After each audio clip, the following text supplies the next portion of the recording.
We live? We're just as good as live. That's not Corona. So you've got Mel with the one and only amazing stand-up comedian, coach, and woman supreme, Elaine Williams. Hello. Thank you for having me, Mel. Well, hello, and thank you for being with us.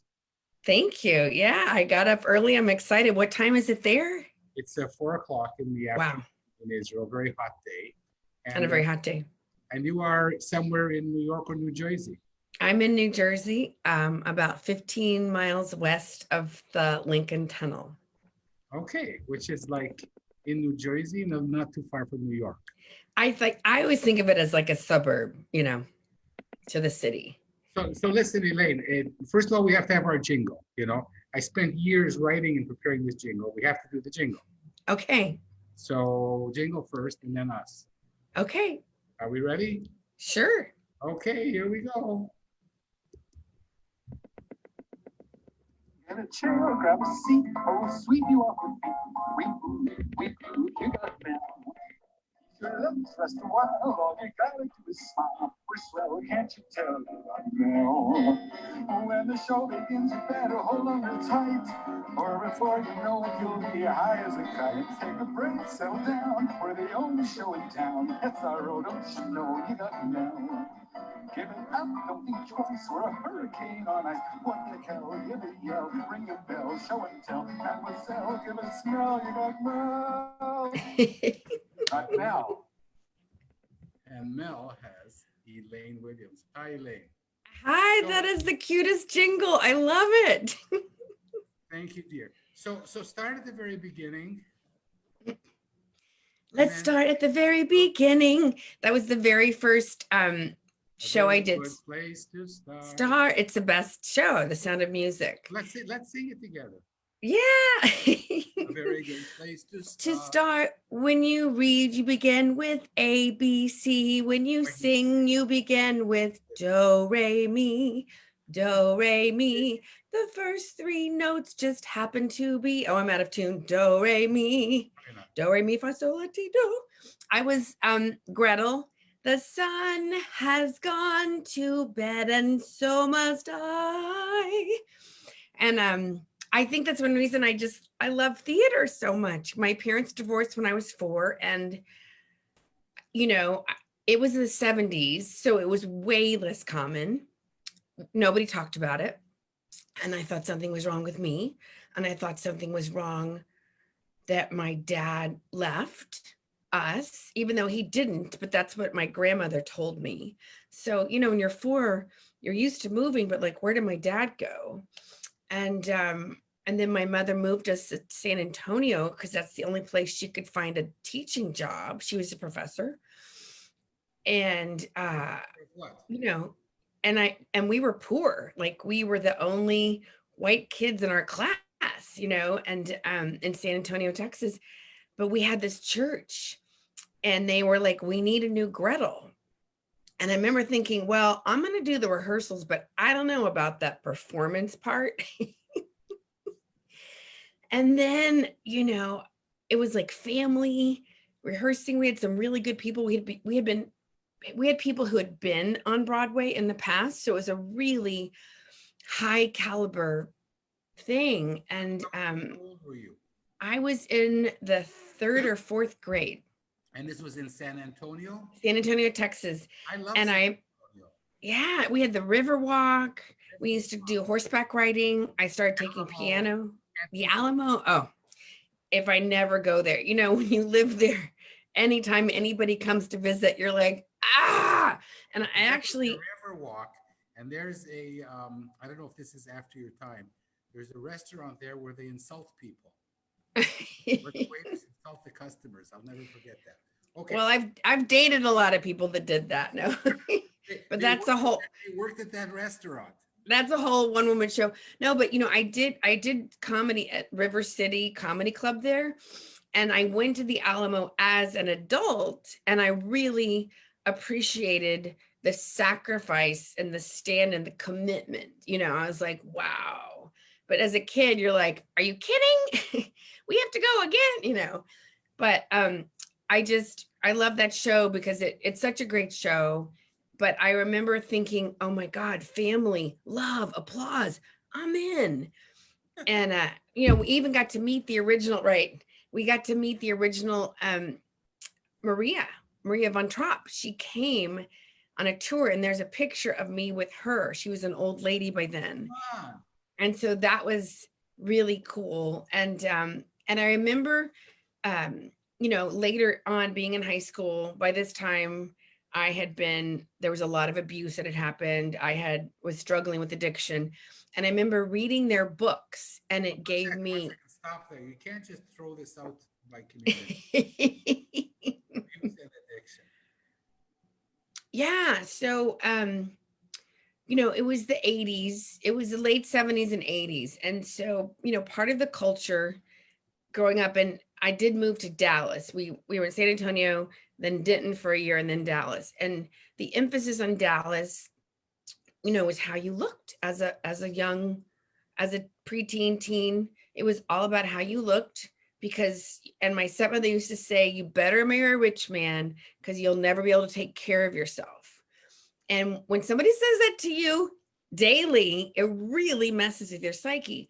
And also, I've always been short and curvy, very muscular. So I was never fat, but I had like a fat head. And so, the first diet I was put on my first diet. You have a lovely head. Oh, thank you. Yeah, it's, And what? There's been, how tall are you? I'm 5'2.5", but I come across as much taller on stage because I have this big personality. Five Yeah, two, there's great. Mel, there's been a lot of work done on the head, inside the head, and I'm Growing the head. growing the head or shrinking it, So yeah, so I was put on my first diet, and so I started like doing this weird thing about starving myself. And then when you're hungry all the time, you obsess about food. And so then on the weekends, I would do this binge thing.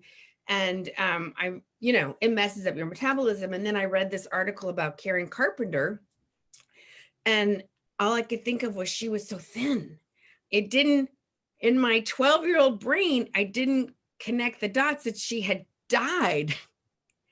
Like, it was so important to me to be thin. That was more important than anything. And so I remember taking laxatives, 12 laxatives the first time.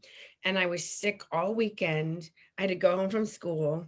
But I remember feeling skinny, like emaciated. And I loved that feeling. And so that was really the first, and then I was being molested. There was just a lot of crazy stuff happening. It was an alcoholic family. So in that dynamic, all kinds of shenanigans happened, and I tell my story. I have 20 years sobriety, and, so I'm recovering bulimic.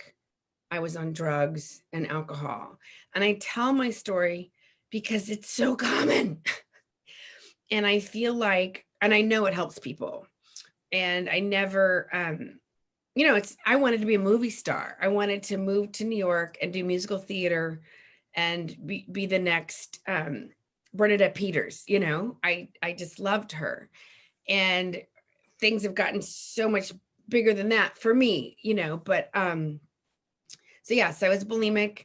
And that's very common when you're being molested. There's a direct correlation between that. And then what I'm sorry. Esteem? I'm sorry? Because of self-esteem? Yes. And because you, I'm a certified life coach. I'm not a therapist, but from what I've done a lot of work on this issue, and I've helped a lot of women and some men.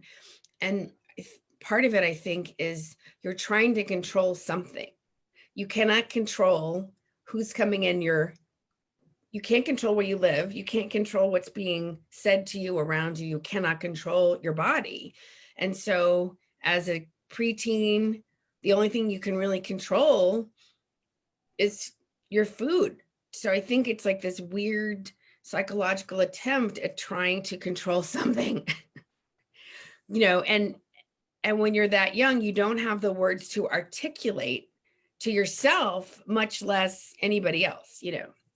So anyway, so I was struggling with a lot of stuff. And then when I went to college, I went crazy. I was so happy to be out of my crazy stepmother's reach. And I had so much fun. I remember my freshman year, Mel, I was just joyful because I wasn't getting the shit beat out of me, you know?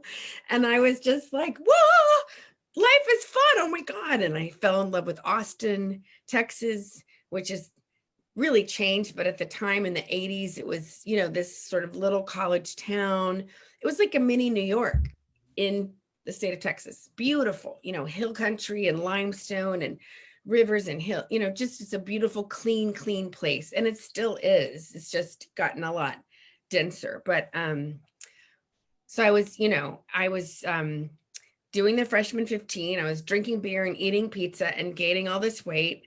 And again, in Texas in the 80s, the worst thing you could be was fat.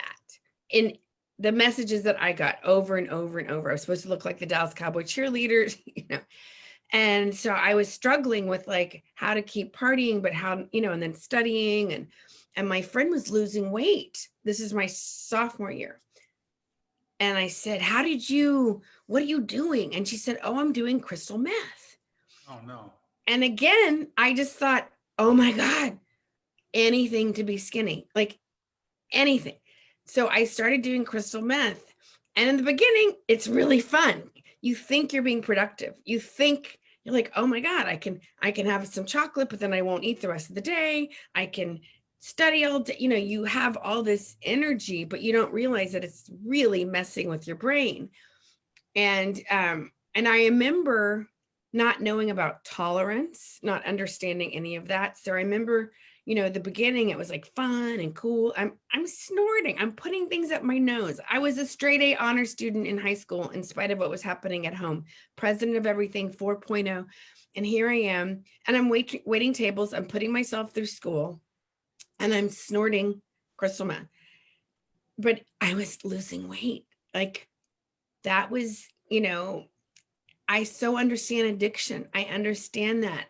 It's like you have no control. It's like your brain with all the wounds. Anyway, so like I did okay. And then moving into my fall semester, like I was going to school in the summer, doing crystal meth, working, and then in the fall, after being on it for a while, my grades started to slip. And I was, you know, I'd stay up and then I'd sleep for 2 days. And, you know, I was getting more and more erratic. I was getting more paranoid. I was hallucinating. I was super skinny, but I looked like I had chicken pox.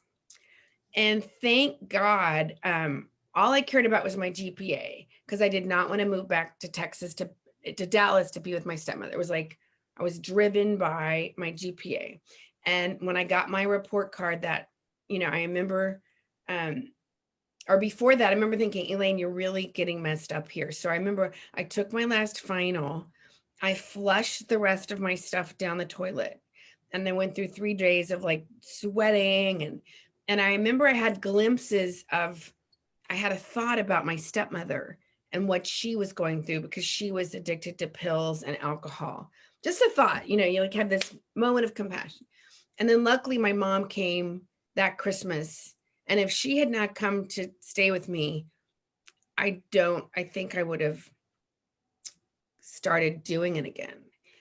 So anyway, so fast forward. So, you know, I've spent all this money and time and energy losing weight, but I didn't know how to eat. I didn't know how to work out. And slowly I put every pound back on, which is such another uncontrollable feeling. So anyway, so now I help women feel confident on camera. And I feel like I know what it's like to have body issues. I know what it's like to have dysmorphia, to not be able to see yourself. So I feel like I'm divinely gifted to help people get over, to help people feel like they look their best. But also, you know, that's one of the reason I'm like, from the waist up, it's so freeing, you know. We're not doing, you know, body shots. We're not having to be on the runway. So I have to say, like, to me, some of the stuff coming down the pipe has been so cool, you know, with social media and anyway, so I just feel so, I know what it's like. I know what it's like to struggle on body image and hate yourself and hold up entire projects because you didn't like the way you looked on camera and all that stuff. And then luckily, fast forward, I had a roommate and it was the first time, I said one time, well, sometimes when I eat too much, I take laxatives. And he said, but Elaine, that's so bad for you. And in that moment, I heard his love, his non-judgment. I heard it because my stepmother used to confront me, but she was so abusive. How could I admit anything to her? Because anything in an alcoholic family, anything you admit is used against you. It's like a court of law. Like you can't plead the fifth. But anyway, so I remember when Christopher said that, who was like a horrible roommate, like he stole from me, he did all this stuff, but he gave me that gift. And I believe that God puts people in your life, like even though I had crazy things happening, I feel like I always had angels. And so I'm grateful, even though he left me with $1,000 phone bill and all this stuff, I'm grateful because he helped me stop taking laxatives. And then, I was in my 20s and I was still drinking, very bulimic. And you know how you tell yourself, I'll be happy when? I'll be happy when I get the guy, when I'm just acting full time. I'll be happy when out of college. So I'm in my 20s, late 20s, and I've traveled, I've graduated. I'm working at the best restaurant in Austin. I'm doing theater, back-to-back shows. Oh, wow. I had a house sitting. What kind of theater? Oh, I was in a dance company. I did the Zilker Hillside musicals.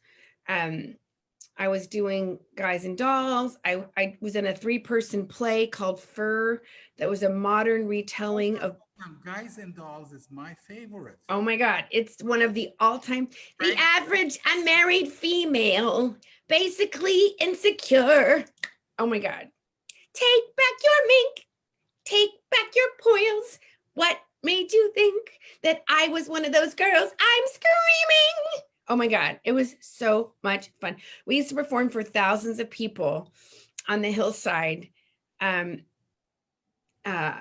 by this aquifer. I mean, it was wow. Beautiful. And I'm so, I got to do me. What can you do? You sue me. I love you. Oh my God. Oh my God. It's like the best. To me, it's one of the very best shows ever. I mean, the movie was great. We have to do a separate interview just on Guys and Dolls. Okay. I'm there. Were you Adelaide? Who were you? I was, no, I was a hot box dancer. I was an understudy, but I was a hot box dancer. And it was fun. We had a choreographer from New York. It was, yeah. It's such a fun show. Love that show. Let's do 5 Guys and Dolls. Okay, the Zoom version. Yeah. You play all the guy parts. I'll play all. No, we should bring a few more people in. Anyway, and read. Listen, we should read Guys and Dolls. Like okay. People in. Have a reading. I have the movie thing. Okay. We can read Guys and Dolls. Okay. We might get sued, but okay. So, no, I stopped you. Sorry. No. It's okay. It's okay. I just, the reason I want to tell my story is just because I know that addiction is real and shame is real, and so I always feel like when I tell my story that I know that it might be able to help somebody who is listening or watching, or because I had a lot of buried shame. And I did not understand, anyway, I'll come to that. So just to wrap that part up. So I'm doing all these shows. I'm working at the best restaurant. I had a house sitting business. I stayed in mansions in Austin. I would take care of beautiful houses and beautiful plants and beautiful things. But I would have these sporadic drinking episodes. And thank God I didn't drink and drive. I did a tiny bit after work, but usually I would go home. Anyway, and people kept saying, Elaine, you got to do the forum. Because my dad and my stepmother had borrowed $8,000 from me and then never paid me back. And while they were lying, she was lying to me and telling me the check was coming. The check was coming. She bought my stepbrother a house. She had burned the house down, gotten the insurance money, and she was buying him a house while she was screwing up my credit. I never got to see the insurance money. So I ended up coming back to school. And my dad and my stepmother kept saying, "You're just being dramatic. Just declare bankruptcy. You're just being dramatic." So it was so painful on top of the other years of abuse. So anyway, so I had all this like anger, rage, and you know how intellectually you know I need to forgive. But how? Like I was trying to meditate. I didn't have a church. I had very little support at the time. And thank God, enough people kept saying, "You should do the forum. You should do the landmark forum." And and I was like, "What?" Because I was in therapy, you know. And then so luckily, I mean, to me, this is divine, divine. And I know you're a scientist, but synchronicities, right? So it's August. My sister's getting married. I'm the maid of honor, so I have to go to Dallas. I work nights. I'm rehearsing. I'm performing in one show. I'm rehearsing my next show. The one night I had off in all of August, my girlfriend invited me to come hear about the Landmark Forum. So I go and I'm sitting in this room in Austin, and people are like happy and self-expressed. And they're like, "I just made my first movie. I just bought a house. They're so happy." And I hated them. Do you know what I mean? Like I hated them because they had something I wanted that I thought all this outside stuff was going to give me, you know? And I was like, oh, I hated them, but I wanted what they had. But at this time, I had no credit cards because my stepbrother had screwed me. I don't even think I had a checking account. I paid everything with cash and money orders. So they're like, "You want to do it, blah, blah, blah." So this lady is like, "Well, I'll sign you up. When would you have $100 to put your deposit down?" It was $325 in 1997. So I said, "Well, at work." And she's like, "I'll come to your work." And a part of me was like, that's a little weird, but I could feel her commitment. Like I knew. And so she comes to my work a week later and I give her $100. And a part of me is like, what the hell am I doing? So here's the other thing. I had resigned to like just put my family like in this little, I'd given up. I couldn't be around them. It was so, and so I just wanted to focus on like my confidence and working on my acting career. That's why I wanted to do the forum. I had totally just completely given up. And here's what's so funny, Mel. My sister got married in November. It's August. I signed up for the forum, but I can't do it till November because I'm back-to-back shows. And as an actress, you work so hard to get those shows. You're like, I'm not, you know. They wanted to extend the show because it was so successful, but I couldn't because of my sister's wedding. And she had given me 2 years notice. And she was like, "I don't care if Spielberg calls you, you're coming to, you know." So ironically, I had just been home for 5 days, which I had not done in years. I would do anything for my sister. I love her so much. Anyway, so I go to Houston. I have this epiphany. The first couple of days, I'm like, okay, I'm having like little ahas. But on the Sunday morning, I'm like, I'm not getting it. Should I just go home? I just kind of want to go home and watch a movie and eat Chinese food and just zone. But I'm frugal. I said, "Elaine, you already paid for this damn thing. Just go." I swear to God, that's what got me there on Sunday morning. So I'm sitting there and it's like 150 people. And the forum leader's like, "We're going to go on another break. You got to make that call. Who can you get off it with? How many Diet Cokes are you going to drink? This is your life." Like, and I was like, and I'm sobbing. I'm sweating. Snot is coming undone. And I walk to the payphone. And I'm like, and I call my dad and my stepmother and I'm like, "I love you and I forgive you. And can you please love and forgive me?" And they're like, "Okay." You know, I'm like, "I'm doing this for I'm just coming undone." And just speaking those words to them, something happened. And I came back to my seat, Mel, and I felt black clouds of darkness leaving my body. I swear I could see it out of the periphery, black. It was like smoke clouds coming off of me. I was shivering, I was shaking, I was sweating, I was cold. It was a spiritual awakening. And I'm a pretty practical person. I waited tables for most of my life, like, you know, and I didn't know, I didn't understand what had happened. And I shared in front of the room, but I knew like, oh my God, I have to do more of this. So thank God, you know, so I did all this training and I was able to forgive other people in my family who had been abusive and was able to talk about it. And I was able to, you know, slowly kind of peel away all, you know, some of the trauma, some of the stuff and some of the addictions. So I stopped doing drugs, but I still was drinking. And then I had this vision. I wanted to move to New York. Ever since I was a little girl, I would see the skyline and my heart would go pit-a-pat because it's the best city in the world. I I felt so much more close to New York than Texas in many ways. And so here I have this community of people going, when are you moving to New York? How's your acting dream? When are you moving to New York? How can I support you? I hadn't had that kind of support really ever. It was so amazing. And so I feel like that community, like I get all choked up. I feel like that community moved me. Like they had, I didn't expect to get this. They had parties where they came and people gave me money so that I could move. Like I had never had so much love. Who were these people, Elaine? It was, well, it was my community. Because of Landmark, I learned how to be in community because I had not had that experience growing up really. And so, I mean, I'm sure that I did have love around me, but when you're being abused, you can't let it in. It's too dangerous, right?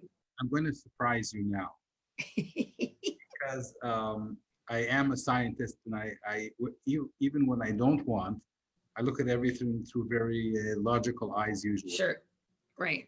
I did the Landmark Forum, and it changed my life. So I know a little bit about what you're talking. Yeah, it's, you know, and like you did the first one, or did you stay in the I did forum, advanced, SELP seminars. I did communication, and this is over a period of several years. And I did the Introduction Leaders program, and that's what I'm about. So all this stuff, all this love is coming to me, which is all I ever wanted, right? That little girl wanting the applause, you know. And it was so much. I'm very sensitive, but I didn't know any of this. I'm just, you know, by this time I was like 32. And so all these people are loving on me. And I had done this leadership program that had been like integrity, honor your word. And, you know, as a party girl in my 20s, I was like, what? You know, and I had this experience of myself as a leader that I had been that in high school. And then the party girl had taken over. I was sexually assaulted my freshman year in college. Like so many things that happened. There had been so much trauma. So the party girl had taken over because it was just too painful. And I had no tools and very little support. So Landmark, like line of demarcation, right? So I'm planning on moving to New York. I'm freaking out. I'm excited, but terrified. And I have this lost weekend where people are giving me parties, giving me money, giving me brunches. I'm trying to pack. I was so out of my element. I gave myself half a roofie to try to calm down. Like, who does that? That's a date rape drug. I gave myself half a roofie. Like, that's how crazy I was. So I'm trying to like pack. And I have this, my roommate takes me to dinner. I go on 6th Street to say goodbye to people, blah, blah, blah, blah, blah. I go into a blackout. I come out, I'm sitting in the gutter next to my car, and these guys are shining their light. And I'm like, how rude. Oh, hello, officer. It was the cops. And they should have taken me to jail because I was wasted. And thank God I was not behind my wheel, you know. And they put me into a cab, and my poor roommate, I lived with this fabulous theater friend who let me live in his house for free so I could save to move to New York. He has since passed, but he was he was an amazing friend. And he helped me walk down the stairs. And the next day he goes, Elaine, you cannot do that shit when you move to New York. You're going to get raped. It's not Austin, blah, blah, blah. And I was like, I know. But I was so hungover. So he took me to get my car. I went to the Magnolia Cafe and I had wine because I was shaking. My boyfriend had been up the whole night, upset, couldn't find me, terrified. And he's like, Elaine, I'm not going to do long distance if you don't stop drinking. I can't do this. So I was like, okay. I'll go to AA. My denial was so strong because I had money in the bank. I was loved. I wasn't like the old guy with the paper bag. That's what a lot of people think, that's an alcoholic. So I go to my first meeting in Austin, Texas, and this guy's like, if it doesn't matter if you're from Yale or jail. And I thought, oh, I don't belong here. These people. So anyway, so the next day I literally get on the plane.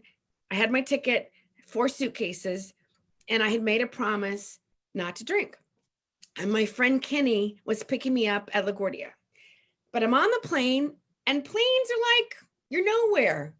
It's nowhere, And I had this thought, well, I could have a drink, But I heard this other voice that said, but you gave your word.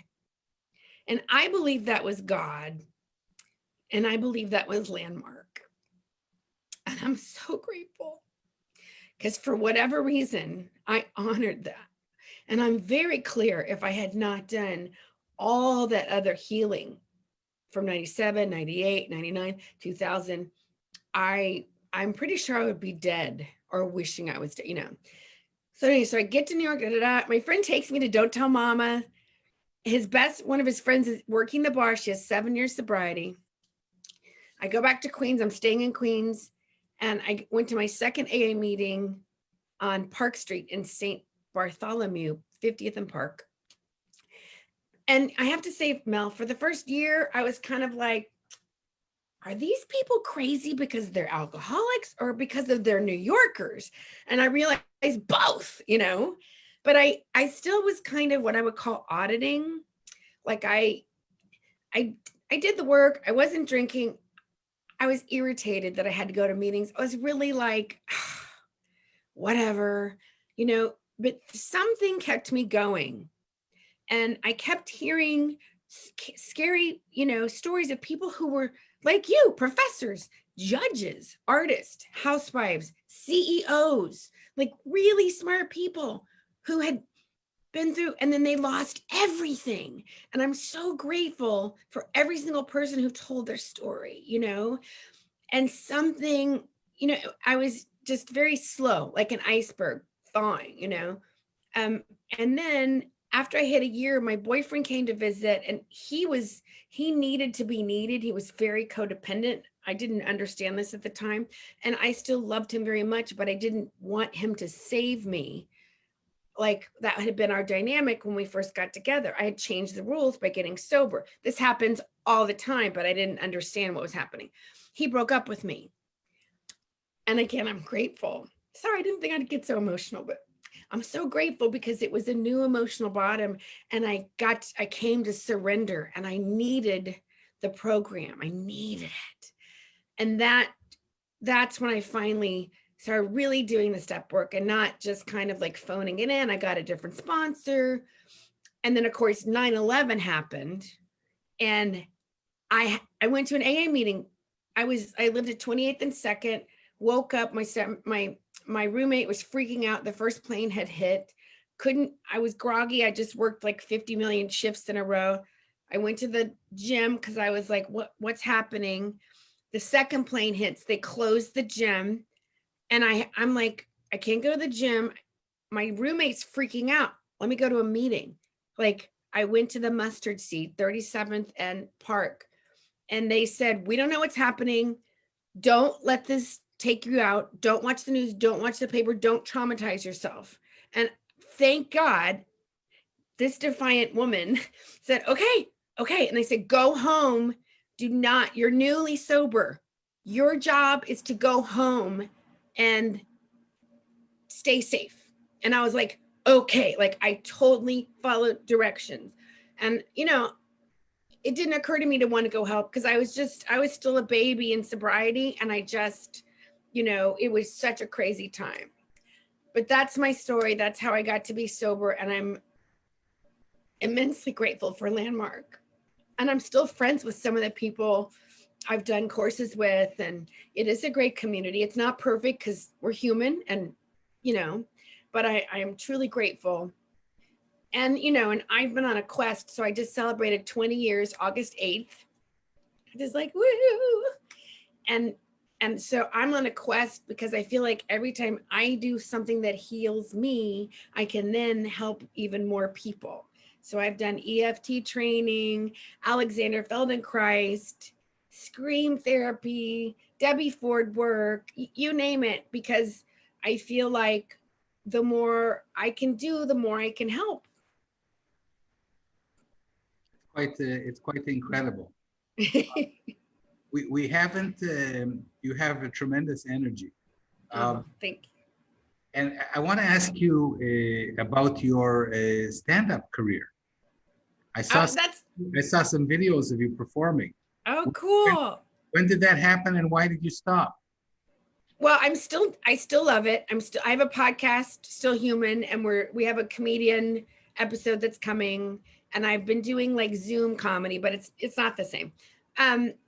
So I get to New York and I get sober all at the same time, which is crazy. They're like, don't change anything. And I was like, I was so angry, Mel, because I'd given up laxatives and bad boys and cocaine. And, I'd given up so much. And now you're taking my, and I was terrified that I was going to get bulimic again. I mean, I locked myself in my apartment when I was newly sober because I was so scared I was going to use food, and they would say, oh, just carry candy around. And I was like, no, so the first couple of years were really challenging, and I was angry, and people were like, you're really funny. You're not always fun to be around, but you're really funny. I was like, what do you mean? Because I had to keep moving, and so when I had like 100 people, casting directors, agents, co-workers kept saying, you're funny. And I was like, what? And so I finally got the courage. I did improv, which I think is so hard.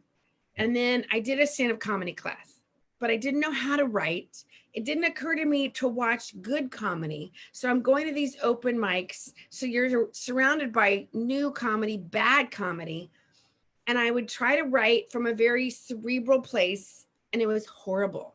So I go in the class and crickets. And so my teacher would say, okay, Elaine, just talk about your family. Just talk about your dysfunctional family. And then people would laugh. And I would go home and cry and eat ice cream. I was like, I can't do this. So I said, you know what, just finish the class. Just finish the class, do the showcase, just, So I only invite super supportive people. I practice my comedy. And I said, just think of it as a monologue. Do not expect any laughs. Just do it as a monologue. If people laugh, that's a bonus, but just get through this damn show, right?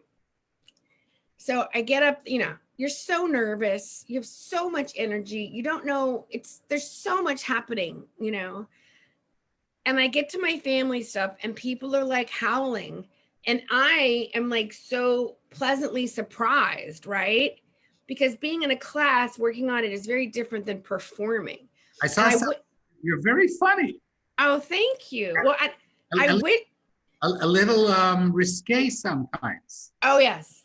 I learned some new vocabulary that I didn't, which I'm not going to share here. Okay, right. And it's harder to not be blue, to not be, So anyway, I see people laughing. That was a light bulb moment of like, oh my God, I'm supposed to help people. Like, and then my life made sense on a whole nother level because there had been so much trauma, and this is what happens. And this is why I will tell my story whenever, because when you grow up in dysfunction, you unconsciously continue the patterns until you know better, until you can heal.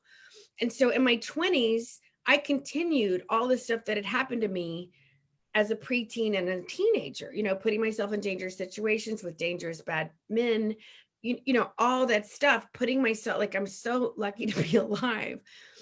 And so to have that, like, oh my God, all of that happened for a reason. I can help people who won't go to Landmark or who won't do therapy, but people who will, you know. And so that was like a huge aha. And then I still had, you know, when you're new, there's so many twists and turns, but I fell in love with comedy, and I love it because it helped me lighten up.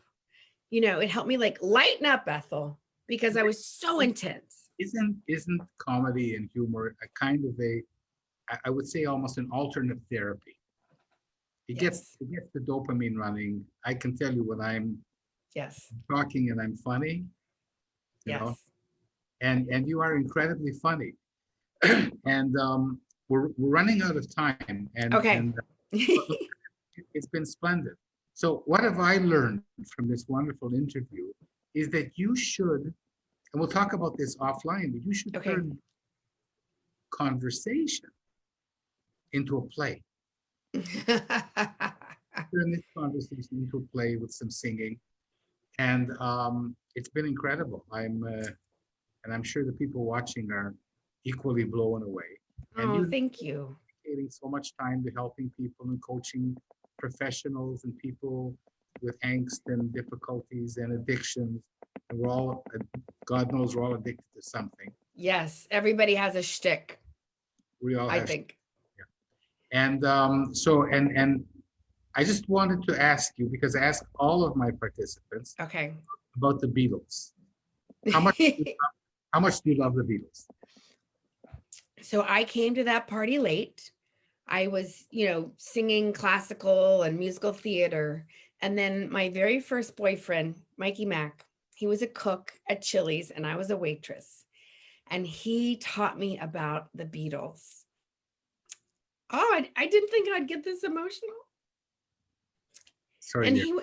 he, no, it's okay. Like, he was the first man who loved me. Like, he taught me about love. And I will always have such a special place in my heart for him. But he taught me about the Beatles, and that song Blackbird. Just, there's a couple of songs that just kill me every time. And there is a movie that is set to the Beatles songs that Julie Taymor directed. I'm going across the universe. Have you seen it? OMG, Mel. Okay. It is some of the most brilliant filmmaking I have ever, and I'm not, you know, there are a couple of scenes, there's a military scene. It's all set to Beatles songs. And so yeah, I came to the party late, but I'm such a huge fan. So across the universe. You're a young girl, you're a baby. Right. You know? I was, you know, I was exposed to different things growing up. I was there when they started, but you were born even. Right.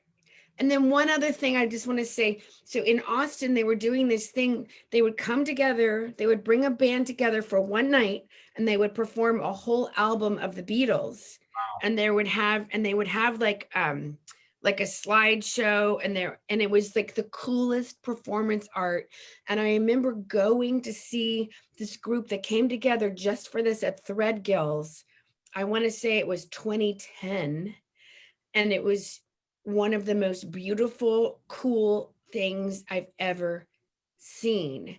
And because Austin has so much talent, right? There's people who play free happy hours just because they love music. Anyway, so yeah, I'm a huge fan of the Beatles. I love to learn the stories behind the music. So I'm still like learning. But yeah. So Awesome. Elaine, this has been spectacular. I'm going to ask you now to sing a few bars. That is nice. Blackbird. Blackbird singing in the dead of night. Oh, I'm flat. Doesn't matter. Take these golden wings and learn to fly.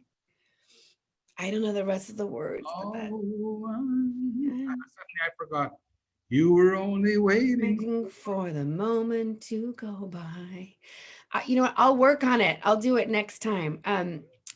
There is a cover of it that just rips me up. I love music so much. And here's the thing, you know, we're always so concerned about singing off key. Right. Isn't that a metaphor for everything about life? Yeah. Sometimes you have to, you know, just sing off key and screw everybody else. Yeah. And if it's heartfelt, yeah, I'm ready to start singing again. I stopped for years because I had acid reflux and Mhm. vocal damage from talking, and but now as a comedian, I'm like, ooh, you can sing and be funny, and you don't have to be whoa. Yes, and the singing has to come from your diaphragm anyway. So, Yes. Elaine Williams, this is wonderful conversing with you again. We'll have to do it again in a while when we have some duets cooking. Oh my gosh, I would love to. The best years of my life, you were a fool to give to you. Let's do that duet. I love that duet. Yeah, we have to do a Guys and Dolls thing, and I'll do Blackbird, and Take I a can lawyer and sue me. sue me. What What can you do me? I love you. I take love Adelaide. It's such a great role. Okay. Yeah, because I want to be funny for you too. I feel like I was so like sharing my story, which is fine, but listen, we're gonna you'll be the first person on You've Got Mail who comes back for a repeat performance. ooh, okay. It'll just be funny. This time we were kind of a bit serious, Yes. and we'll just be funny next time. Because Okay. another thing, we have very little latency between your computer in New Jersey and my computer in Tel Aviv. So for some reason, we can almost sing together. Oh my gosh. Technology, right? Frank Lesser was a Jewish guy, right? And he wrote. I'll just tell you a story about Frank Lesser. Oh, please. He wrote Guys and Dolls. So the story of Nathan Detroit, was written for a Jewish actor who performed on the stage. I forget his name, but I'll send it to you. And that's why, and he couldn't sing. He was a great Jewish Yiddish actor. And he had this thing, you know. And so Frank Lesser wrote for him very small range in his songs and very easy to sing. You know, take a lawyer and sue me. Oh, he wrote it with a specific person in. Yes. And then when they gave Nathan Detroit to Frank Sinatra in the film, Frankie Lesser was so pissed off, he never went to see the movie. Oh. Sorry. I don't know whether it's true, but who cares? Who was the actor on Broadway? This is something I don't remember. Okay. I'll do research. We'll do research. Okay. Thank you, Mel. Thank you so much. Take care of yourself. Okay. I can't wait. Okay. Thanks for having me. Okay. Bye.